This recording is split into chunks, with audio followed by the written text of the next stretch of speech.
We're going now with part two. Dos. Tell us your name again. I am Lisa Catara. Catara. Do you have a website or anything like that? Of course I have a website. I'm sick of my face. It's lisacatara.com, L-I-S-A-C-A-T-A-R-A. Oh, and that goes right to a... Okay, great. Yeah. Because in part one that you just saw, she sang Summertime. I was getting goosebumps. No, it really was. It was. That's really nice of you. No, what a voice. There was a time, I was a coloratura soprano when I trained. Spent 10 years training because I wanted to sing on Broadway, and 9/11 happened. Unfortunately for me, I was part of the celebration, and I went through some things and inhaled a lot of things, and I lost my voice. And at the time, I didn't have a lot of money, so I couldn't just start up lessons again and figure it out, and it was years before I even could afford to and had a foundation under my feet, and I was already out here, and the training just got away from me, and I haven't sung literally for But about you just 10 sang years. and it sounded so wonderful. It's wild to me to hear you say that, because I don't really sing for people And it was anymore. a cappella, And it's not the voice that I remember, which is what's so strange. But I'm coming to love it. I'm coming to find peace in it because I love singing. I do. Well, it's obvious, I and you love should singing. be. When people hear this, they're gonna, wow, I'm still blown away. It was just, I had some people on the show, but I've never heard a voice as beautiful as that. And a cappella, all I kept thinking about was Dion and the Belmonts. Wow. I come from that era. Oh, wow. I come from that era in the Yeah. Bronx, and I remember all the a cappella singing, but Songs used to be about something. Songs used to be storytelling. They used to Yeah. be full-on feature films, In the course of a 3-minute song, you would have somebody's whole life story about something. It was amazing. it really was, yes. Oh, and out here, there's not that many musicals to do, are there? For I've seen theater. a few. It's not that prevalent out here. Musical theater isn't as serious as it is back east, of course, and anywhere else in the world. And opera too. It's funny. I finally did go and see the LA Opera, which I've been a huge fan. I'm a huge fan of Placido Domingo. He's my tenor. I forget Pavarotti. Really? I hate to say that, but he is. Well, he was a baritone originally. Originally, yeah. Oh my God, Nessun Dorma from Placido Domingo is perfect. Well, It's a 10. I guess it's the We Italian in disagree. me. It's the You can Italian be in me. loyal to Pavarotti, but No. it's just a different No, voice. it's totally different. And Pavarotti's voice. I forgot it. It went off From my head. Turandot? No. His idols Oh, were. I forget who they are now. The names go by. But it was Dame Judith Anderson who taught him how to breathe. Did you know that? Oh, yeah. Yeah.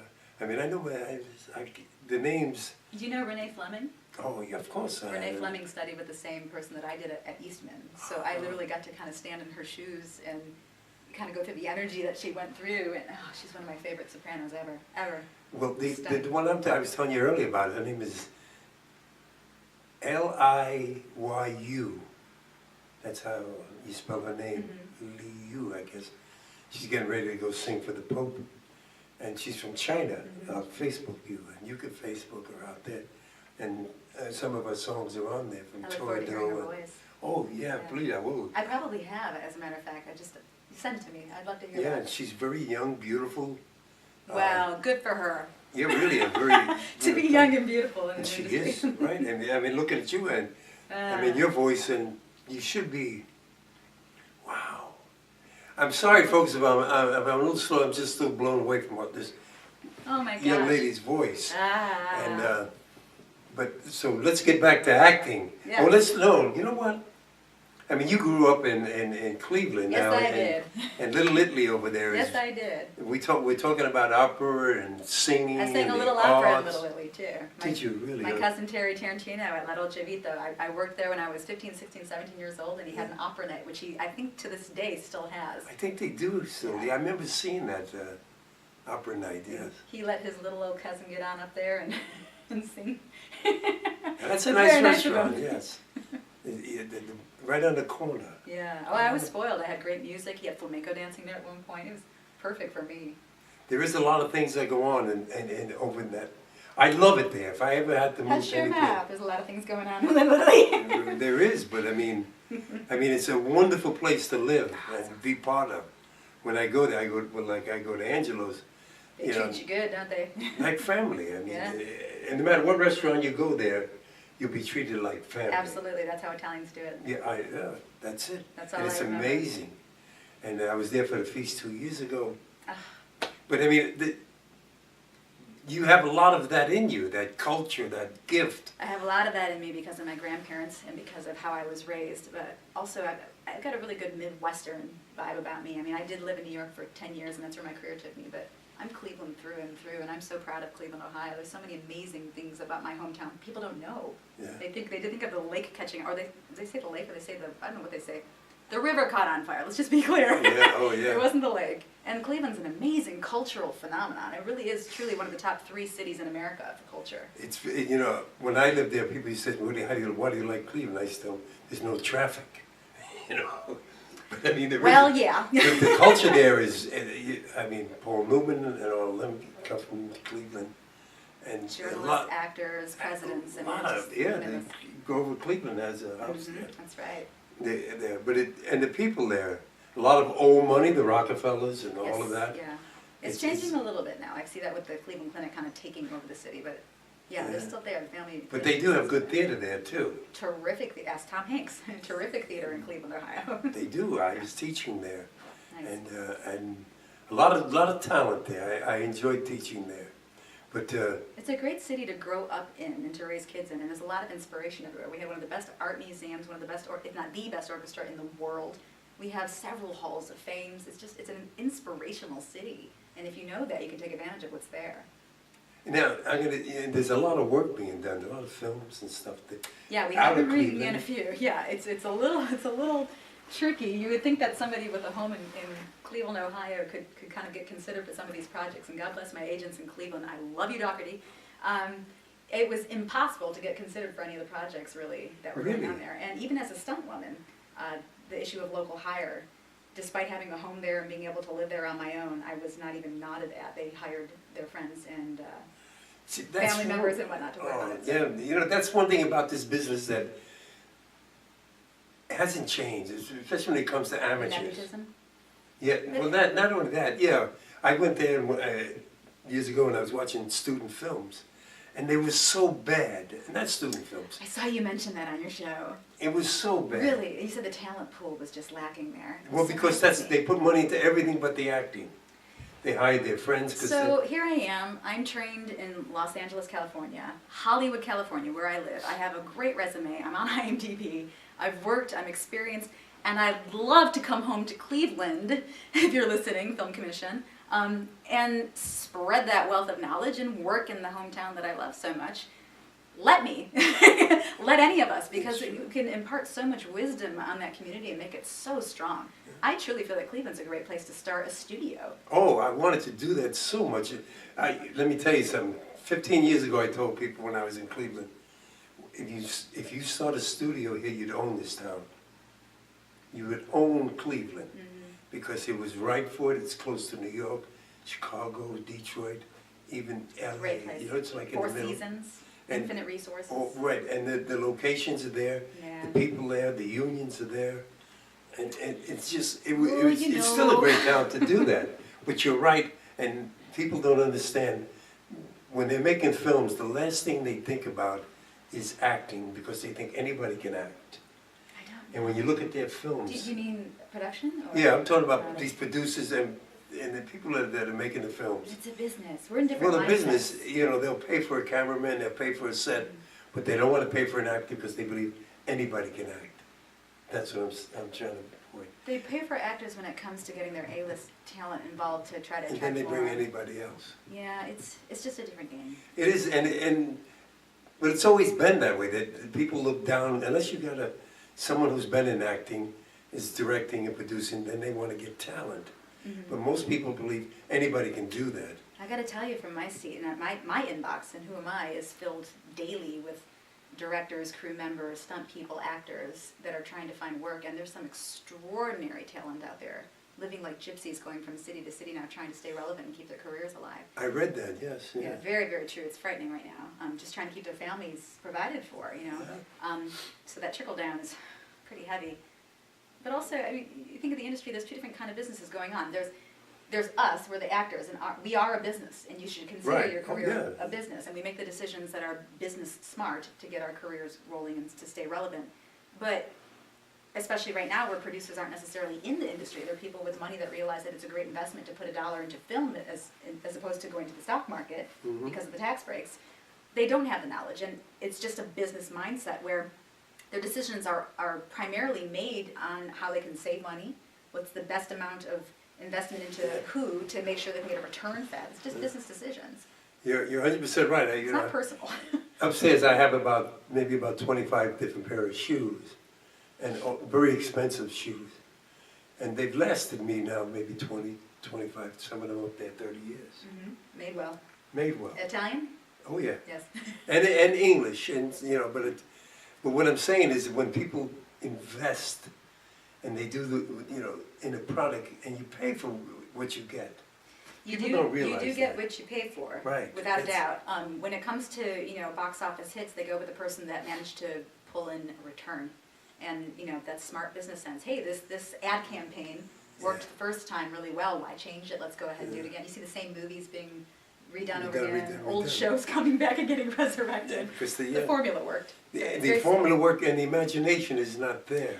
God, but there's so many great writers and imaginative people that are sitting there in vaults underneath agencies just waiting for their work to breathe. I have a friend who wrote incredible projects in the 90s and just unbelievably talented, and this stuff's just sitting there because they don't really want creative, they just want safe. They want to finish, they want a sure thing. They want a sure thing. There's no such, in this industry, there's no such thing as a sure thing.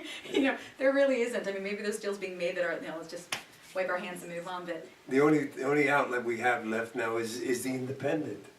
Independent films are amazing. It's the one place you can go to find inspiration, to get that storytelling that we love so much. Real stories about real things.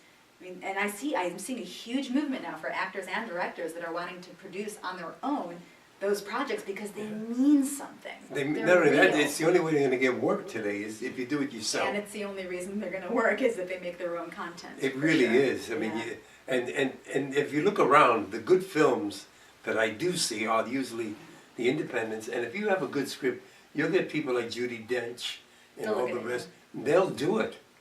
It's because they're not doing it for the money. Maybe for producer credit as well, but yes, they will take a look at it and do it. It makes them feel something. They get to use their skills. Right, and it's people. It's such a gift when you have people like that want to do films. Judi Dench, and I'm a big fan of the British. We're talking about quality acting. Well, because they train. They train. There's something beyond training. I have a weird dissonance with people that are strictly method and very left-brained about their method. That's an oxymoron to me. The training alone isn't enough. It doesn't make you a fine actor. You have to have something in you that, be it compassion or empathy or it's just something above and beyond that training, that foundation, that'll take you to that next level. And you're right there. I mean, training is really for when you're stuck. Sure. Sure. To keep working the muscles and muscle memory. When you're stuck in the project and then you have your technique and your training. That ability. We talked about that a little bit too with a scene partner that I had recently worked with, who didn't seem to have the ability to let go of control and truly let go. Whereas, if I figured if we were in the middle of a production and it was, the sun was going down and we needed the shot and we had to change something really quick, that he could roll with it. Right. Because he was so stuck in his method, and it had to be A, B, and C this way, and mine had to be his A, B, and C too, that it made it impossible to do my job authentically. Now, you're going to run into that as an actor. No problem. How do you deal with that? Well, in this case, it was easy. I walked away. But what if you have to stay there? If you have to stay there, then you just give your A game and you try to make it as amicable as possible. You have to be able to understand that acting isn't about you. It's not. The world doesn't revolve around you in that role. There is an entire crew and bevy of people that make this thing happen. Without the lights, without the sound, without crafty, without your stand, without all these people, your thing could not be possible. And you are replaceable. And and that's how it is in Broadway musical theater.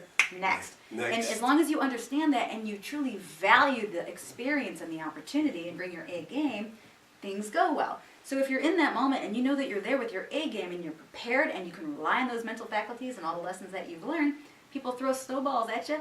You learn how to duck or you learn how to take the cold in the face. It's no big deal. Yes. And you work with it. That's what's fun. Actually, stuff you don't prepare for. I couldn't have put that better. And that's really, that's what it's really all about. It's the unknown. And it's so easy for people to, when you talk about control like that, Hey, John, I need you to be here because, I'm going to do this thing, and then when I say my line, if you just let me have that line and wait 5 seconds and then say your line. No! That's not what I feel. You know what that is? That is acting. And like Shelley Winters told me, sit down, John, you're acting. That's awesome. That's awesome, yeah. And that you don't act your life, you don't live act. your life. You're not supposed to get up there and act. You're supposed to do it. Yeah. It's supposed to be real, and you're right. If somebody tells you that, hey, now listen, you're not authentic. Now you're actually budgeting your responses, which is not authentic. I did a play many years ago. I'm not going to mention the name of the play because the director's still alive, but he was really a pain, and he was like that. Controlling. But once I got on stage, there was nothing he could do. Of course. It's your moment. Yeah, and of course. I remember a great actor, Bruce Kirby, and who was working with us then too. And he told me years later, he said, we love working with you because we never knew what you were going to do. Yeah. He says, every night you came in, you did something different. I Drove the director crazy. It's good to have the both. It's good to have the both where you know that you can be completely, stay with continuity and give the director exactly what they need, but you also have the freedom when they let you, and only when they let you, to do your thing. And to do yours. Little sparks of magic happen in those moments. Yes, because I learned that from Arthur Penn, the late director. He told me, John, break the rules. Break the rules. Oh wait, are there rules? I didn't read that book. The guy was trying to give you rules. By choice, yeah, I don't know. You had I didn't read that fun. book. Yeah, good, don't read it. I always tell actors that. Nothing in my life has been by a book or rules or by design. I haven't been conventional in that way that I've done what was expected of me. Actually, to be honest, I didn't have a damn clue to a plan. I just knew, you know what, this is what I want to do. I'm going to go and I'm going to find a way to make this happen the best way that I can with the most amount of integrity and work ethic I can and get it. And that's always worked for me up until recently. now I'm going, oh gosh, what else can I do to get better? Or I don't know what the word is. How do you get better? How do you get better? Now, how do you get better? Well, you don't ever want to get complacent. That's for sure. You always want to be learning and using your tools. And that's why people like this last scene partner are very valuable to me because they throw me that monkey wrench. Every time you think you've got a grasp of something, there's always, I don't think I'm ever going to stop working at my craft until I die. I hope. I hope that's not anytime soon because there's a lot of people I want to work with out there. There is, yeah. But I feel like there's never a moment you go, I'm an amazing actor. Bullshit. You might be to everybody else, but there's got to be something personal inside of you that makes you want to try harder, do better, reach another goal. That's life. You don't stop learning until you're done learning. My opinion. My biggest desire to work is when I'm watching other people work. The energy. I'll go to a theater or something and I'll see your work, and God, I want your muscles start going. Yeah, I want to get up there too. Yeah, it's hard to sit still. And you Absolutely. want to do that. Yeah. So I try to stay away as much. I don't go as much because it drives me crazy. No, you have to because it drives you crazy. Yeah. You have to go. Yes. Because it drives you crazy. It drives me crazy. It's true. I want to. You gotta face your fears. You gotta walk in there thinking, "Hey, this can't hurt me. I'm gonna go learn from it. If it hurts, it's gonna hurt. It's gonna hurt good." Now, New York. When you were in New York, what was that like as an actor? A starving actor, or were you working in? For the first, I would drive because I went to school in Rochester, New York, at Eastman, and because I didn't have a lot of money and I was on scholarship and had all this debt, I had a job in Rochester working in PR. I would drive to New York City. From Rochester, New York, through the Catskills to the Metro North, down into the city, take a cab over to the West Side for a 1-hour lesson because I got accepted into a tremendous crossover studio. I would do that once every single week for 56 weeks straight to have that hour lesson because I couldn't afford to just move to the city. And what was the lesson about? It was crossing over from opera to Broadway. Oh. Yeah, and that inevitably did get me my opportunities. When I finally moved there, I lived all over that city, Upper West, Upper East. I landed in the Lower West Side. I landed in the Wall Street area. And when 9/11 happened, that's where I was living. So I got my big break the morning of 9/11. I was offered a contract to understudy and then to potentially lead in the show, and that was just the most exciting day of my life because it was everything that I ever worked up for. And you know, it's one of those things that I can't be upset. It didn't happen. The show folded. Things were really off in Broadway back then. You know, I think the percentage, 42% off in their attendance, which was not surprising. But you know, I didn't get to do the show, and I couldn't be mad about it because you know I'm still here. Yeah. I wasn't terribly affected by that. And then, you know, there was a little bit of homelessness in the city after the events, and I had to figure out what was I going to do. I had, you know, when you don't have anything, this is something I always remember when I'm acting, and I look forward to the roles that let me go there. When you don't have anything, and your potential is completely limitless, like there's no rules anymore. You don't own things. You don't have a place. You don't have anybody counting on you to be anywhere, no schedule, no anything.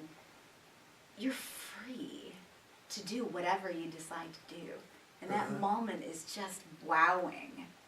Yes. It's wowing, it really is. And when I got in my car in New York, drove through Cleveland to say goodbye to my folks because I was moving out here, and drove across country to come to Los Angeles. My only plan was get here and figure it out. And I could have stayed in the car for months just traveling all over the U.S. Yeah. There was no rules to my life. It was amazing, it was liberating. It is. 9/11, actually I was in Cleveland.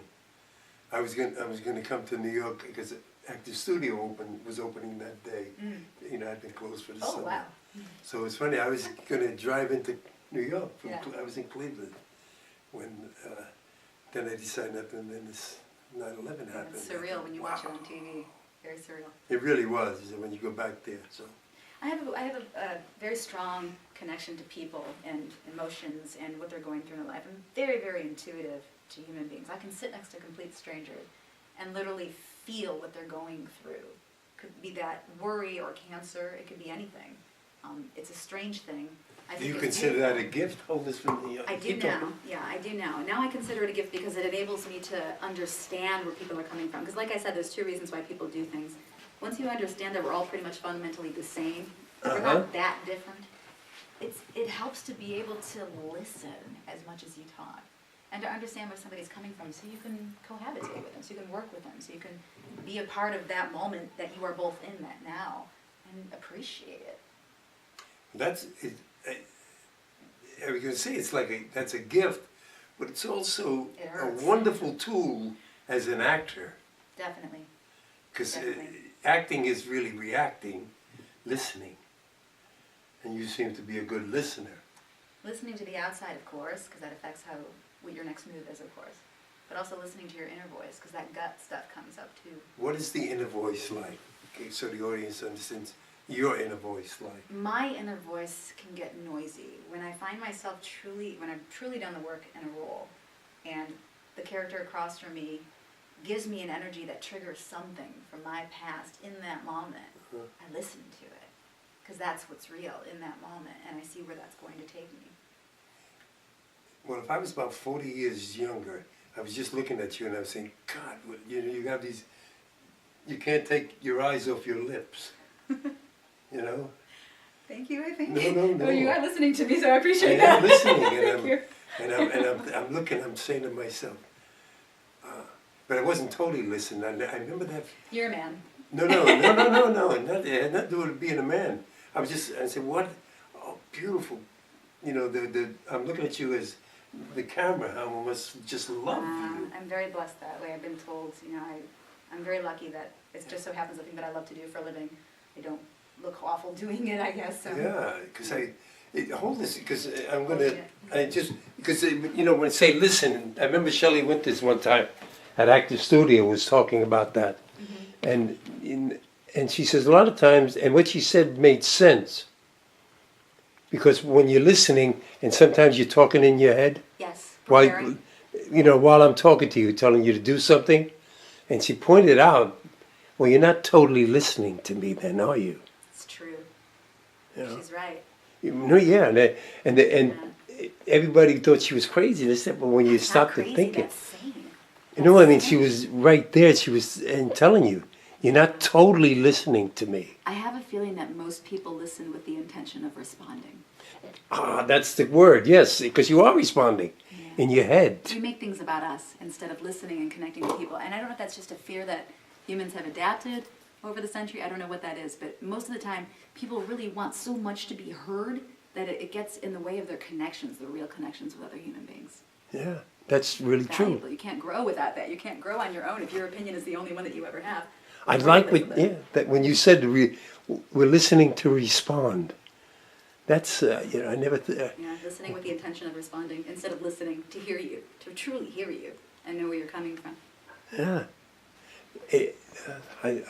Again, you keep stubbing me, and I don't know how to respond. I'm just like I'm so I really just want to be on TV and act and be pretty and I love being on camera.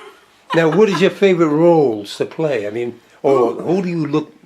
Is there an actor, actress that you really admire, or? I could keep listing forever my favorite actors and actresses. They're all pretty much 50 and older. But I mean, your style of acting. Do you have a way of that? Because I know something. If I'm playing the Rainmaker or something like that, sometimes I will go into Burt Lancaster. I start feeling Burt. It's almost like impersonators do, and sometimes as an actor. I don't know that that's for me to distinguish. I don't know that I'm the right person to say my style is like anybody else's. I think you'd have to ask a director that I've worked with. I don't know if it's like it's in. I'll give you an instance. I was doing a movie called Ruby where I kill Kennedy. I'm the guy behind the knoll with Danny Aiello, and I had to walk across this long field, and how do I walk? And I thought of Henry Silver, who played in Hat Full of Rain. He played Mother. Yeah. Great actor. But I always remember the way he had this way of walking. And so I started thinking, Henry Silver, and all of a sudden I started walking that way. The energy. Yeah, and the style of walking. Yeah. Because he had this great walk when he would walk. If you ever watched the movie Hat Full of Rain, my God, which was created at Actors Studio. I don't think that's a bad thing. That's a tool that you use. Well, that's what I mean. Do you sometimes do things like that as an actor? Honestly, I haven't had the opportunity yet. I don't know that I wouldn't. Certain things, I have a somewhat photographic memory, so certain things I'm sure I would gravitate toward if I had the opportunity. But the roles that I do a lot of badass roles. I'm a badass. I'm always hurting people or getting hurt or. Well, you always remember the bad guy and the lead. Good. Really. That's all. I never get picked. I never get the girl. I just get to kill them. Leads are hard to get. There's one film in particular that I won't even name because it's pointless. It was one of the first films that I did out here as a lead, and my character went through some really profound. This is after something that Lisa went through that was so incredibly emotionally profound that it ripped my heart out, and I was emaciated and going through some things. And I remember there was a scene with my father that was incredibly emotional, and I don't remember going through it. I was so in that moment and so honest with what I was saying to him that the director had whispered cut, and the 25 people behind him couldn't move for a while. It was really quiet, and all of a sudden I woke up and I realized, oh, did you want to go again? And it was just this, I never got to see that footage. To this day, this has been 8 years now. I'd love to see that footage of that moment, just to see the truth in my own face and to see that the validity of that moment that meant something to Lisa, not just that character. Right. Well, you never know with YouTube today and everything. Oh, God knows. The director ran off to become a famous actor, and someday he'll finish cutting and editing it. Well, that's what I mean. You never know, because today things show up. When I was talking about that picture, my sister sent it to me. I haven't, and it's weird how you were talking about things. I was thinking, I have no photos of me. I was never a saver. And here this comes up, this photo, and then there's another one in 1969. Interesting. When I was fishing with my uncle Angelo Gagliardi, who was from Palermo, Sicily. Oh, wow. That's an iconic photo.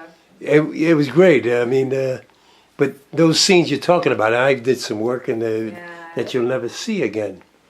But we know we can. You know what it does? It remind you, Lisa, you're capable of doing it. I don't know my potential because I'm not there yet. I assume it's limitless in every moment. Well, hopefully. Hopefully. And when I work with people that are above me, it's my greatest joy. It's my greatest joy because I get a chance to grow. everything in life, and it's my personal opinion, and forgive me if I'm No, no. if I'm offending anybody, my personal feeling is that everything that you encounter in your life is meant for your personal growth, be it spiritual, be it career-wise, whatever it is. It's meant to achieve better, not worse. We're here to thrive, you know? And it doesn't have to be a monetary thing. It's almost certainly never about money, but